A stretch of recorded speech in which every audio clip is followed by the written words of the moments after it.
Tēnā koutou katoa, and welcome to Ako Mata Tupu, the podcast. Every week, we catch up with educators who are committed to serving our young people across Aotearoa. I'm Billy Revel, our host, and today, for our journey, I'm joined by the lovely Te Moana Maika. How are you? Kia ora. Kia ora. I'm good. Good to see you. Sweet. So, this is awesome to get a chance to kind of catch up with you. It's been a while. Yeah. But to start with, I thought maybe we could hear a little bit more about you. Well, tēnā koutou katoa, kaiako rui, kaiako rahi, kaiako kaitahutahu rangatira ko ai tēnei heuri whakaheke no te waka o te aroa, no te waka o tainui anō hoki, no ngā iwi o tūhaurangi o Raukawa. I tipu ake au ki te raki pai whenua, katahi hunuku au ki Rotorua, nui a kahu, katahi hoki mai ki tāmaki. So kia ora. My name's Te Moana. I hail from the centre of the universe, Rotorua. From an iwi ko Tūhaurangi. I also have ties to Raukawa from Tainui. And I was born and bred in Beachhaven, Brickdale, North Shore. Beachhaven, shout out. Shout out. Glenfield. Is Glenfield? No. Come correct. I'm Beachhaven, Brickdale and Glenfield. We're like very different. And yeah, went to school in Beachhaven, Brickdale, born and raised there. And then moved down to Rotorua in my last couple of years of school, and then come back up to Auckland. So what school down in Rotorua did you go? I went to Rotorua Lakes. Oh, yeah. Yeah. So I went to te kohanga o Ngāpihi o te Purapura Pai kohanga reo in Brickdale. Then I was in the Māori bilingual, Te Pua Waitanga at Brickdale Primary School. Went to the Māori bilingual at Brickdale Intermediate, Ngā Hua, and then went to Birkini College, Ngā Pekahau. Then I got kicked out of school in year 11. Nice. And moved down to Rotorua. Oh, cool. And then went to school at Rotorua Lakes. Yeah. I got a scholarship to the University of Waikato, but I went on this trip. The University of Auckland, they have like trips for students outside of Auckland to come up and see what Auckland city's like and what the uni's like. And then from there, I just ended up taking UOA. Oh, nice. So did you transfer across or just... No, I just dropped my scholarship at Waikato and went up to UOA. I think it was also like all my whānau on my mum's side live up here. So it just meant that I knew I would have support if I needed it. Was it a bit of a homecoming as well? Kind of, were you back over the shore? Yeah, I wasn't in the halls. Yeah. Like, even though I kind of wanted to be in the halls, get the whole student experience. But, living-wise, it just wasn't the tahi in terms of like money. Yeah. I could not afford the $10,000. It is expensive. What were you studying at the time? Te Reo Māori. Oh, yeah. So I studied a Bachelor of Arts, double majoring in Te Reo and history. Yeah. Nice. Then after that degree, I went down to Waikato for a year, did a degree down there in Te Reo. Yeah. And then came to Ako Mata Tupu afterwards. Oh, yeah. So did you always know that you wanted to be a teacher? Or? Yeah. Since year 9. Yeah. When I was at school, we didn't have teachers who favoured Māori or Pacifica. Yeah. Or took the time out to kind of just talk to us, listen to us, and help us in class.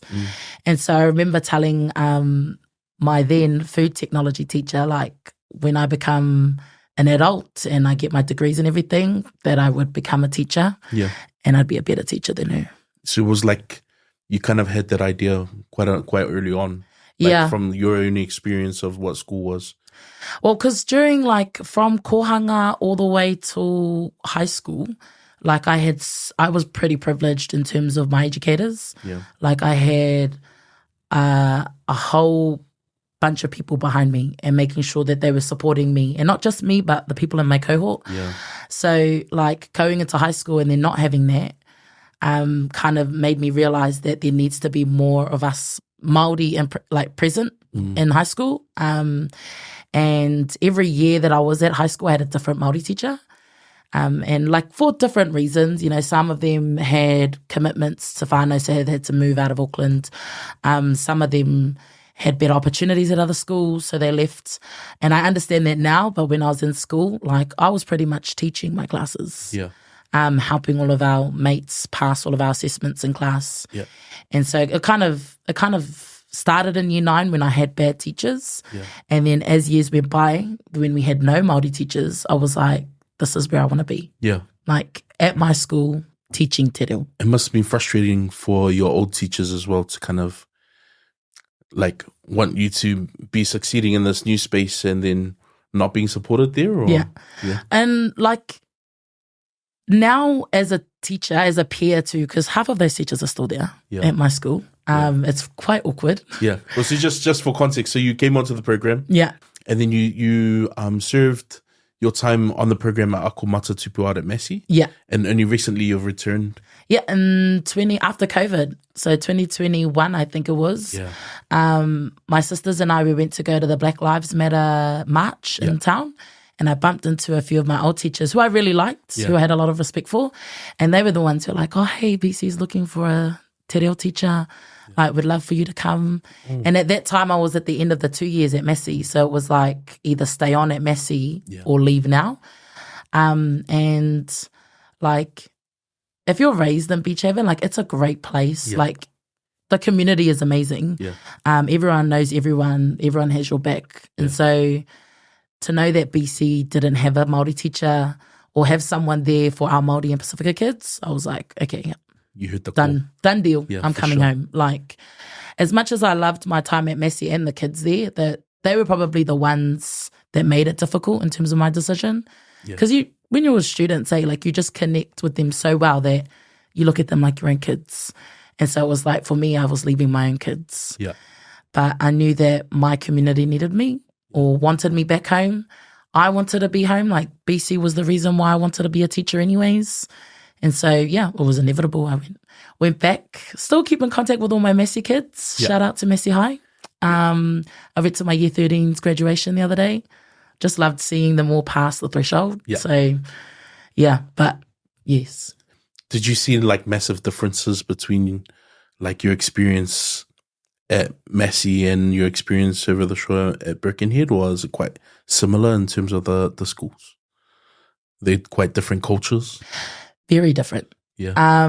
Firstly, Massey's like 2,000 plus students. BC's like, I think 600 or 700. Yeah. But at Massey, I feel like the presence of like Māori Pacifica is a lot bigger than we do at BC. Yeah. The culture in terms of like the staff, the people at Massey, the way that they look after the kids and at BC are very similar. But I feel like BC is more realistic in terms of understanding what kids are going through. Massey's done a huge change now, to my understanding. So, like, I feel that's great for them. But there was also, like, that sense of connection. Like, I wasn't born and raised in Massey. I didn't really have that connection to the west side. Yeah. Whereas I knew BC and Beachhaven like the back of my hand. Yeah. I knew all the places where kids would go and hide and try and smoke. I knew all the families. Half of the kids that I teach, I either went to school with their siblings or their parents were one of my teachers or their parents were best friends with my parents at the time. So, like, it's a good power card to be like, hey, I'll call mum. Yeah. And they know I know their mum. So they're like, oh, no, she's real. Like, she's not like the other teachers. I'm like, no, I'll call her. I'll rock up to your house. Yeah.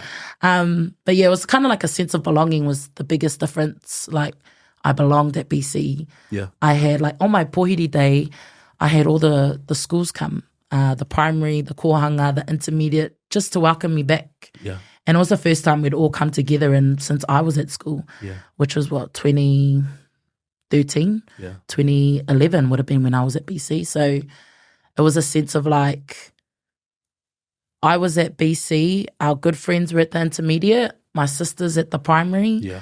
All of the people that raised us were at the kohanga. Nice. And it was like a full circle for us. Like, we're all back. We're all here to serve our community. Yeah. And it just felt... We had to take over too. Yeah. And like, it felt amazing to know that like half the kids in my classes, they know that I get it because I'm from there. Like, they know the troubles of their teachers because I was also that student that was sitting outside those teachers' classes. And like, I remember being scared to tell kids that I got kicked out of school. But I think for students, they see like And if I can get kicked out of school and still come back, then we could do the same. Yeah. Like, sure. yeah. So as much as I loved my time at Massey and am grateful to all the mentors that had my back there, special shout out to Teresa and Luke. Yeah. Teresa's C18 and Luke, to my understanding, is C22. Yeah. Yeah, or C21 or something like that. Yeah, so them two were my biggest helpers and the ones who had my back when I was at Massey. So I loved it there, but nothing feels better than being at home. It's really interesting you talk about kind of being from the community and your draw back to your community and stuff like that. And this is one of the things that we find really interesting about teachers who kind of go into the communities where we're serving. Yeah. And like you talk about also, you know, what do you think it is about kind of some of the not so good experiences you had with your teachers? Like, do you think, are there like kind of, we don't have to go to specifics, we don't have to name names. Yeah, unless you want to name names, we can name names if you want to name names. I like my job. I'd like to keep my job. That's so good. But like, what do you think were some of the things that we're missing in their training, or what are the things do you think they could have been stronger on in their understanding? Relationships. Yeah. Like, that's it. Yeah. Like, not one teacher took the time out to get to know me. Sorry, I lied. 2 teachers took the time out to kind of get to know who I was. Like, when I'd come in on a Monday, be like, how was your weekend? You know, little things that was like, wow, they cared enough to ask me how my weekend was and sit and converse with me. Like, not do the ask me, walk away and not actually care about the response. But yeah, it was probably relationships. Like, I can only think of 2 teachers in my 3 years at my school that I had such a good relationship. And that was Mr. Page. He was my history teacher. He's the reason why I went into history. And then Whai Laura, or Miss Mackenzie, my English teacher. Yeah. Like, she was so great. Like, I hated reading. Yeah. Like, reading's just, I don't know how people can sit there and just flick through a book and not get bored, to be honest. But when I was in year 11 English, like, she knew I was a good student and she knew that I could pass and that I knew how to write, but I didn't want to read. Yeah. And she would, in classes, sit me in another room and read it to me. Yeah. Like, not many teachers would do that. Yeah. You know, take a student out, know that they don't like reading. Because I was in top English, so I was the only brown person in my class. And like, she would just sit there for a whole hour and read to me. And then at the end of a chapter, she would be like, cool, summarize what happened and write it down. So then she knew that I was listening. And honestly, like, because of her, I passed English. Yeah. Like, because of her, I thought this is the sort of teacher that I wanted to be. Like, someone who understood that even though they don't like it, doesn't mean they won't do it, and found different ways to engage with me.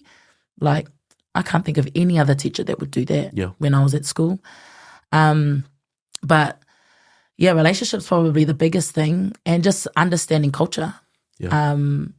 Like, I hung out with a group of friends that most would call them or classify them as the naughty ones, the ones that smoked every morning tea and lunchtimes, that wagged school every day. Yeah. But these were people that I grew up with from preschool, from kohanga. So they were my ride or die, so I was going to stick with them regardless. It's interesting, like, also the way we classify naughty kids, you know, like, because they're the ones often that are kind of pushing the boundaries and things like that. But it's not even that. Like, as a teacher now, I can understand that it was just their way of getting attention. Like, they wanted to do well. Yeah. There was just no one that would take the time out to actually be there for them. Yeah. And a lot of the curriculum, similar to today, is just, it's not realistic, or it doesn't have any relevance to life. Doesn't have their lane kind of thing. Yeah. So, like, most of my friends, they just gave up in year 11. And all my group of friends dropped out of school. By the time we got to term 3 or 4 in our year 11. And I remember one teacher, like, I got pulled up to the dean's office for wagging and being not disrespectful, just having an attitude. And he sat me down and he was just like, you're just going to end up like the rest of your mates, knocked up, in jail, because a few of my mates are in jail, with a gang member, doing nothing with my life. And it was that was like, I'm going to come back and I'm going to prove you wrong. Yeah. Like, I'm naughty. Like, I'm not naughty. I wasn't naughty. I was like, if you didn't have me, like if you weren't engaging with me or if the work wasn't engaging, I just didn't care. Yeah. But what I used to do is I used to finish all my work fast so I could distract others. So if a teacher was like, Te Moana, you're not doing your work, I'm like, I've already done. Yeah. What are you going to say now? Like, you can't send me out because I did all my work. But it was that comment from that teacher that was just like, nah, I'm over this. And the fact that those similar conversations happened with my friends, I was like, I never want any of my Māoris or any of the PIs to feel like this, like the way I did. So it kind of like solidified in year 11, I will be a teacher. Nice. And like, I will be someone who I wish I had when I was at school. Yeah. Yeah. Awesome. Cool. No, that's awesome. Thank you so much for sharing. It's all good. Your story up until then. It's really inspiring to hear those stories of kind of the redemption arc and, you know, get back in. You're back in there now. And was that teacher still there? Yeah. Oh, yo. Still there. Like, nice. I think, and the coolest thing is I'm confident enough as a teacher to be like, I'm doing a good job, so you can't say anything. Like, you can't say that, oh, I'm a useless teacher. Or that, like, there've always been stereotypes around Māori teachers. Like, you know, when you go into Māori, it's just a chill class. You don't do any work. But when teachers come into my classroom and they see kids doing work, I'm like, this is not that class. Yeah. Like, I refuse for our department to be looked at as the one where all the kids can wag. Yeah. Or where they get away with everything. Like, my expectations are just as high as yours, if not higher. For sure. Yeah. Cool. Sweet. We're going to go into a little bit of a section in our podcast where we call it This or That. So I'll give you two options and you tell me which one. Am I answering this like I'm a student when I was in my student days or now as an educator? I reckon now. Let's go with now. Yeah. Yeah? All right. Oh, good. Bet. Cool. Here we go. Oh, actually, I don't know if this first one. Here we go. Let's just see how it goes. All right. Pack lunch with tuck shop. Ooh. I'm going to go pack lunch. Nice. I've been hard out. Are you allowed at the tuck shop as a teacher? We don't even have a tuck shop. Oh, okay. Just pack lunch anyway. Like, to be fair, we have a sushi shop, a fish and chip shop, a bakery, literally like 50 meters from our school. Nice. So like year 13s are allowed to leave. I can leave when I want, like obviously when I'm not teaching. So yeah, like the kids just go, stop in, get their mandatory pizza bread, come to school. Yeah. But for me, yeah, I take last night's dinner, you know. Struggle is real still. Whiteboard or projector? Whiteboard. Uniform or mufti? Ooh, I'm going to go mufti. Seniors or juniors? Seniors. Parent-teacher interviews or marking? Which one would I prefer? Yeah. Parent-teacher interviews. Tuesdays or Thursdays? Thursdays. Oh, why Thursdays? Because it's closer to Friday. Nice. Okay. Queensland or New South? Queensland. All day. Okay, but let's, like, before people come for me, be like, she's not even a Queensland follower. She doesn't even like it. Okay, I choose Queensland because maroon goes better with my skin than blue. Nice. I'm not like a full-on league supporter. Okay. I just, the colour coordination, just, you know. Fair enough. And I want to go back to the parent-teacher interviews. Just, so it's better than marking, I guess. Well, I have no problem. Like, I don't want to, how do I say this in a humble way? A lot of kids enjoy my class. Nice. So when they go home, like I'm the one that like their parents will be like, oh, my kid loves your class. Because it's all about games, like finding ways that kids will enjoy learning. Yeah. Because I could teach you in the way that I enjoy it, but it's not going to be the same. So usually at the beginning of the year, I'll talk to my kids and be like, hey, how do you like to learn? What sort of things do you enjoy? And obviously every kid's going to say games. Yeah.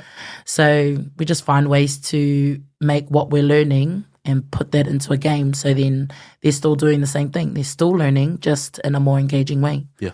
And when parents come, they love me. So I've not yet had a bad parent-teacher interview. Nice. Cool. Yeah. So none of those like giving the hints to go home and... Nah, because the feeds are always nice. Like... At our parent-teacher interviews, our school's on. They get burger fuel. Oh, yo. Yeah, so like who doesn't want to have a free burger fuel in their middle group, eh? Doing it different. Don't ever. Just because we're on the shore doesn't mean we're balling, okay? Come to Beachhaven. BC. Nice. All good, not good? Students eating during class? Not good. Yeah. No. No. One, if they don't have enough food for everyone, then they're not eating in my class. Two, like, if they're anything like me, you'll concentrate more on the food than you will the work. Nice. Like, realistically. Yeah. Like, if someone, like a student today brought me in some scorched almonds in between my year 9 class, and I was just focusing on the... Or they do A's anymore, you're trying to get the excellence. Yeah, excellence. And I literally was more concentrated on, if I just quickly get through this class, I can eat those scorched almonds. Like, that's all that was in my mind the whole time. So, nah. Nice. No eating. Cool. Last one. All good, not good? Teachers wearing Chuck Taylors. Considering I'm wearing Chuck Taylors right now? All good. I'm going to say all good. Yeah, it's all good. Yeah. Nah, I thought it was all good. That was... Mike chucked that one in there. Hey, what's your problem with people? With Chuck Taylors? Yeah. Oh, do you have any problems with people saying anything about your Chucks? Or they're probably not going to say it to you. Yeah, like, I don't know. Like, sometimes I don't know if they're like... If maybe my resting face is just... too scary that no one wants to say anything, or like it's actually okay. I never know. Like, I just wear what I wear to school, and then if someone says something. Like, I know I'll never wear anything above my knees. Yeah. So like they'll never have to worry about me being disrespectful or anything. So my school's pretty all good as long as you dress somewhat professionally and not at all provocative. Yeah. Payana. Yeah. It's all good. Yeah. Cool. So like, as a kairapu seeker or a alumni of our program, like there's sometimes different opportunities that kind of pop up. And so I know recently you were invited to go along to Kuala Lumpur. Yes, I was. Oh, cool. So can you tell us a bit about kind of your trip and what it was all about? Firstly, shout out to Brent. Yo. Plug. Yeah. Called me up last minute. Hey, someone dropped out. Do you want to come? I was like, say less. Yeah. But no, my whole experience was great. I just didn't think it fit the context.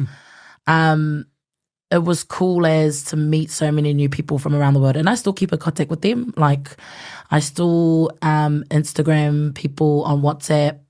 I've been Zooming with a few of them, like just catching up. Yeah. So in terms of connections, it's been mean. And to learn, I guess, more about being grateful for all that we have. Because half of those teachers, like, one big thing we learned is that their teach first isn't set up how we have teach first. So just for context for those who are watching. Yeah. So like, we have Ako Mata Tupu Teach First NZ, which is kind of, we adopted from the Teach First UK model. Yeah. And we have a want to address education inequalities. And so there's organizations all around the world that are similar to this. Teach for America. Teach for All Cambodia. Yeah. Lots through South America, through Africa. Through Asia. Yeah. So there's all around the world, there's different organizations like Teach First. And then there's an organization called Teach for All that kind of serves all of us to connect us. And that was one of the conferences, what you're talking about. Yeah. And they didn't even, like, half of those teachers didn't even walk out with degrees. Yeah. Yeah, like, that was probably the most shocking thing. And that's why I said, like, the context was different. A lot of them were people that, like, the mentorships that come into schools, you know, once a week, and they do something with your kids and then they leave. Yeah. Like, that's what a lot of them did. Like, it was probably the only ones that were actually still in the classroom full-time teaching was us and Australia. Yeah. And so we got along, which was surprising because I'm not a big fan of Aussies. Yeah. But like, I got along like nothing with them, and they were just so lovely, and they got it. Yeah. Like, we had a common understanding of like what we needed support with. But other than that, though, the place was beautiful. We got to sightsee, got to go shopping, even though I hate shopping, and got to just meet a lot of different people from different walks of the world, and show them who we were, because I actually got asked to present there. Cool. And mine was about my project, which was creating Māori leaders. Yeah. and using culture and tikanga to, I guess, bring to surface these leaders. And it ended up being one of the great good ones because half of my cohort ended up being senior leaders at school in their year 13. So that was amazing. But yeah, other than that, other than getting to know other people, building relationships, I didn't really pull anything away from it. But I'd totally go on another trip. Yeah. I'd make so more it didn't inform your practice teaching too practice. much. But nah, like there were things that I knew that, man, if we brought this project to New Zealand, it'd be amazing. Like there was countries who were 3D printing houses. Yeah. Like how amazing is that? Like I have kids who are fitting 5 people in one room, you know? And like if those sort of things were here, like this would not solve our problems, but it would definitely help.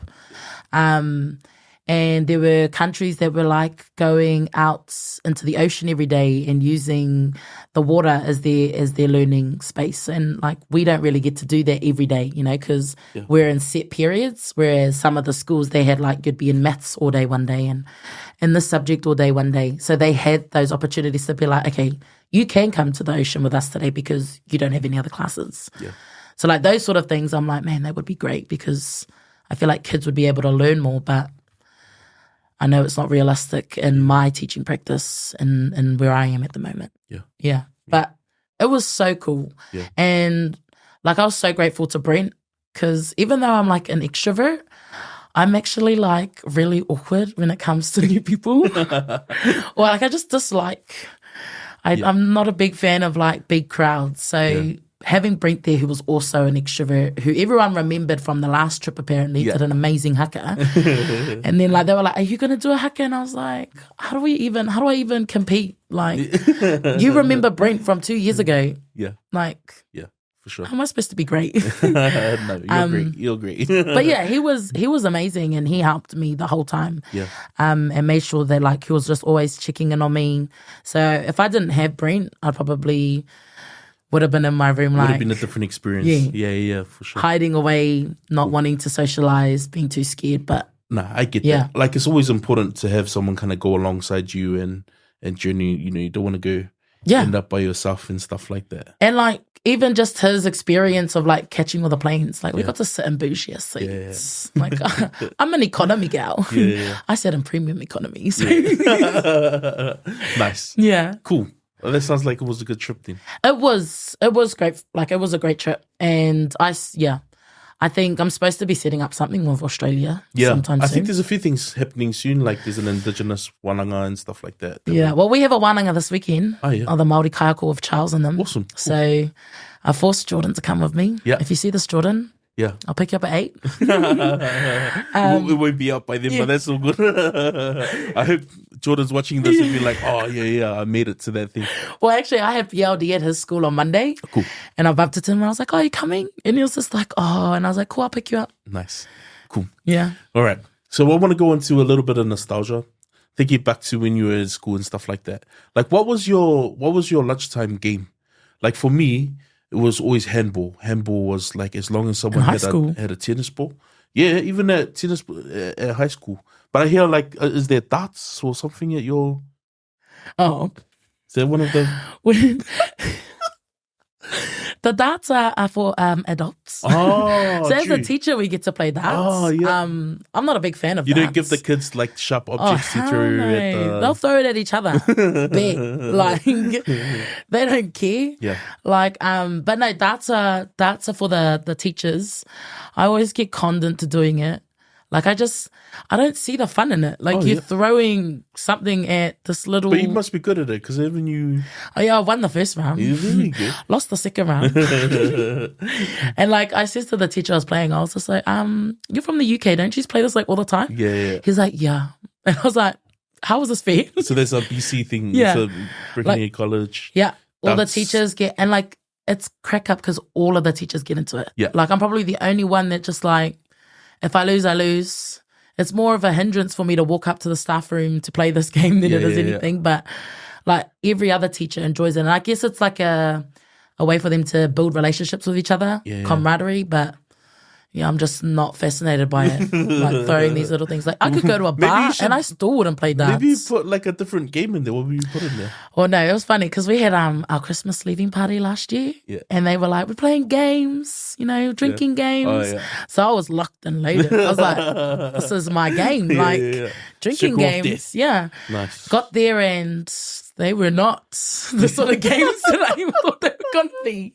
What was it? Yeah, they were like pin the tail on the donkey. No, it was like 10-pin bowling. Oh. Like they had like the pins. Oh, true. There. It was like these little paper games. I was like, when does the drinking start? Oh, yeah. Nice. They were like, it's not like that. I was like, oh, okay. all good. But no, when I was in high school, most of the boys, because again, I was in the group that would sit behind the gym and do, break the school rules. Great conversations about the universe. But most of them would just play basketball. Oh, yeah. Rugby on the concrete. Don't ask me why. Yeah, nah. And they'd go handy. Yeah. Like tackling on concrete. I'm like, Yeah. it's just not worth it. At the moment, a big game is Man Down. Oh, yeah. Yeah. Not a big fan of it. Okay. It's where they, one person's in and when you find people and tag them, you beat them until they say man down and then they join your team and then you do it. Like, it's so physical. True. But like, we have this thing at school called whānau class, where it's just like anyone can join. But a lot of my kids want to come and be a part of it. Yeah. So like, I was like, if I find out you're playing man down, you're not in my classes at all. Yeah. Like there's no need to physically beat down on each other. Yeah. And a lot of the boys think that they're hard, not. Yeah. So like they'll come and they'll cry in my classroom. Yeah. And I was just over it. I was like, no, like there was and I had parents ringing too, concerned. Yeah. Like my kid's coming home with bruises. I'm like, yeah, no. Yeah. So we stopped that, but I'm not surprised if kids might be playing that somewhere and just nowhere near my department. Maybe just bring in some handballs. Yeah. Handball. Like, no one knows what gutter ball is. Gutter ball, yeah. Like, that was my OG game. Yo. And like, we used to play handball hard out in intermediate. Yeah. It's slowly coming back into school now. Yeah. I've been jumping in with my kids. Yeah. Like, I don't get to stay in the king position for long. Yeah. Because they've got like these new like skim rules and all that. And I'm like, when I was in school for skims, you were out. Like, like it just literally just rolls on the concrete. Like, how am I supposed to just roll it back to you? Nice. But no. Yeah, we used to just chill out, hang out. Like, no one wanted to be that sweaty, smelly kid in the class. Yeah, for sure. So, we just sit there and watch everyone. And then when we're in class, we're the ones who smell nice and everyone else smells sweaty. So I'm like, nah, those are our games. That's cool. I think. Yeah. And what's on the horizon for you, Tims? Like, where do you see yourself kind of moving into in the next little while? Like, is teaching kind of... You wanna stay at school for the next little while, or you wanna move up into some leadership at school? Like, we need to put school on notice and stuff. Watch out, Tim's is coming to be a principal. I remember I always wanted to go for Minister of Education. Yeah. Hekia Parata. Yeah. She was amazing. Yeah. And I kind of wanted to be similar to her, but that was prior to me even being a teacher. Like. And then coming into education, like I feel like the higher up you go, the less you interact with the kids. Yeah. And they're pretty much the reason why I wanted to be a teacher anyways. Like I've been given opportunities or been, presented the opportunity to go and be an HOD at schools or to be a mentor. And as great as that all is, like I kind of just want to be a teacher. Yeah. Like, I know that I can still make a huge impact on students in the classroom. Like I get to hear about their everyday life. There's not one kid who I don't know, what they've been up to or what their family's going through or anything like that. And like I feel like if I go into senior leadership roles, I'll lose that. Yeah. And like that's part of the reason why I love coming to school is like I get to build this relationship with my students and then as they grow, I get to see them grow into even greater leaders. And I know that being a dean or something would be as fulfilling. I just don't think it's me. Yeah. Like I don't care about the rules That's cool. as much. Yeah.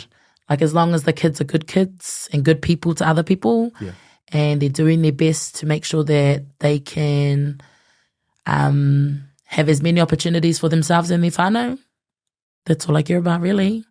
Like, that's me. And maybe there's a point where it comes full circle and they come back to teach at BC as well, and then maybe there's an opportunity for you to look. 3 kids that are currently going to uni to become Māori teachers. Oh, nice. You got to send them to us. Well, actually, like, I said that to my kids. I was like, go get a degree and then go to Ako Mātou Tapu. Like, I loved it. Like, shout out to Liam Monday. Yeah. I still remember the day he recruited. He came into the uni. I think it was in my second year. And he wanted to present to Ngā Tauira Māori, which is the Māori Association at UOA. Ako Mātou Tapu and what yous were all about. And I went and I had a listen and I was like, yeah, that's where I'm going. And as soon as I felt confident enough with my deal and felt like, okay, I've learnt enough to be able to go into that space, I emailed Liam and I asked him, like, how do I get involved? And then he sent me the application forms and then boom. I became C19. He was the reason why I even knew about Teach First. And like, I've always wanted to be a teacher. Teach First gave me the opportunity to be one, and one that I wanted to be, not one that was like, this is how you have to be a teacher. Like, I felt like you, Charles, who else was there? Mama, all helped to make sure that we could be our best selves and how that would look. So then when we actually went into our teaching positions, like, we didn't have to change ourselves. It was just making sure that we were protecting ourselves when we were in those positions. And so, like, who I am now, I could still be there in my classroom because you guys gave me the confidence to be like, even though you're loud and you put your 2 cents into lots of things, you can still be that for your kids. You don't have to change. And so going into teaching, I was like, I can still be myself. And I had so much support from everyone. So, if you're ever looking to be a teacher, Ako Mātou Tapu, plug it in there. Put the plug in. Nice. But if I'm not going to be a teacher, I've been thinking about wanting to work for an organisation that gives kids the opportunities to go and learn about different cultures. Like, as someone who's so passionate about our own tikanga as Māori, like, I just want kids to learn about others. Like, have that opportunity to gain experience, learn about other cultures, learn how other cultures do things, and then share that in their whānau and communities. Like, I think that's one of the good things about being in Auckland is that we're so multicultural that when I went to Rotorua, like, getting along with anyone was easy because I had all the different ethnicities in my classes. And so even as an adult, like, being in Auckland, I could bump into any person from any ethnic background and know that because we're both cultured, I can have that connection with you. Nice. Yeah. That's cool. That's a good idea for... I know. Yeah. Gotta find some sponsors. Can I come with all good. Nice, cool. Hey, thank you so much for sharing your story and your journey.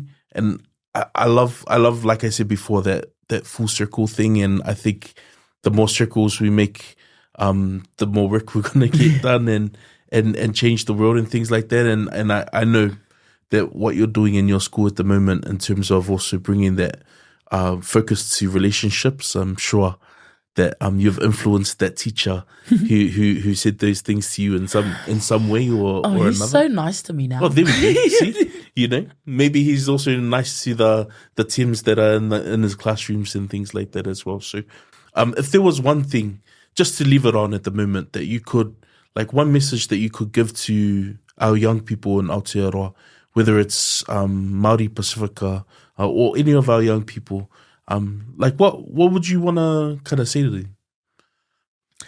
Honestly, it'd probably be to be unapologetically yourself. Like, a lot of people would see their culture as a hindrance or something that's in the way. I'm like, it is a superpower. Like, being Māori, being Samoan, Tongan, Niuean, whatever you are, like, walking into spaces with your head held high, regardless of where you are. Like if you're in, like I'll walk into spaces where I'll be the only brown person.